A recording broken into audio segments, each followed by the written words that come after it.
Happened. I do not know what happened. All I know is that at this point the app crashed. The camera app crashed.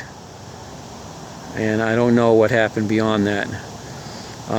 Maybe it's run out of memory. I was looking at this thing the other day and there wasn't a lot of memory, and I don't know where this is recording to.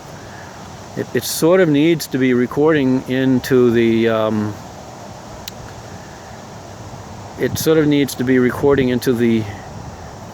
side memory, and I should probably go and look at my settings and see if it records to the micro SD. And if it doesn't, that might be something that's happening. I don't know, but it crashed. Alright, so back into the garden. We'll hope for the best here.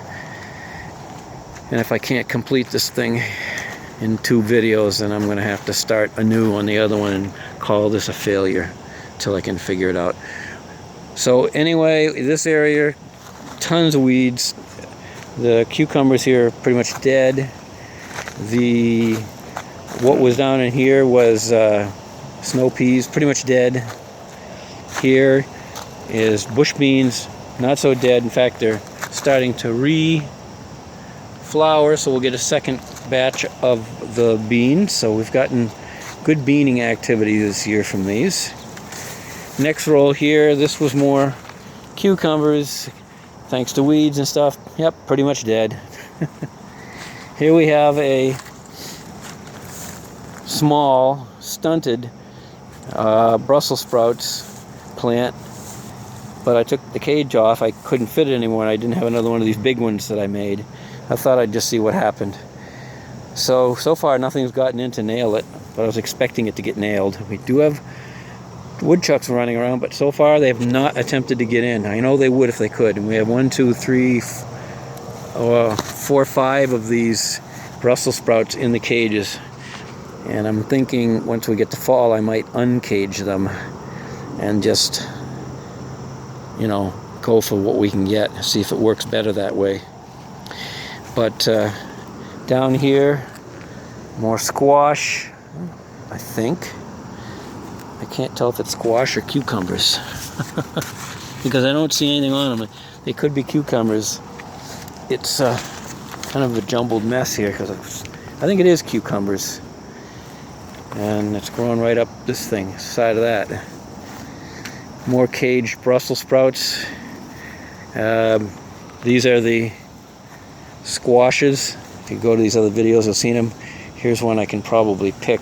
I don't think it's going to go much further because the plants they're not dying in the way they usually do. But they, as you can see, are just withering, you know, the leaves are turning and they're going away that way. But I don't see anything attacking and making mush out of the stems, which is usually how they meet their doom. So they've pretty much gone through the season at this point. I don't think they're going to give many more squash. I see another little one. This plant still looks healthy. I think it's probably a good idea for me, and I might try this in another year. Yes, all kinds of gardening experiments. Planting some squash, holding off, and then, you know, like a month later, planting some more squash. This is the row of corn. And yes, we do have some ears of corn forming. I don't know how far they'll get. You can see one right there and one right there. There's a bunch of them. I don't know how big they'll get. There's one right there. So we have a chance of getting some corn. We got a whole row of that. And there's more squashes. These look healthier than that last row. These are zucchinis. There's one growing right down there. And I have recently picked squash, but here we are nearing the end of August. You know, if I get squash in August, it's good. Holy mackerel, I just spotted something here, which I'll show you in a second. This is the tomatoes, and we've only just started getting tomatoes within the last week and a half. And now we're finally starting to get them in quantity. And the big ones, I haven't gotten one of these beefsteaks over here yet. But we are getting the small ones. Those are Sweet 100s. And most of the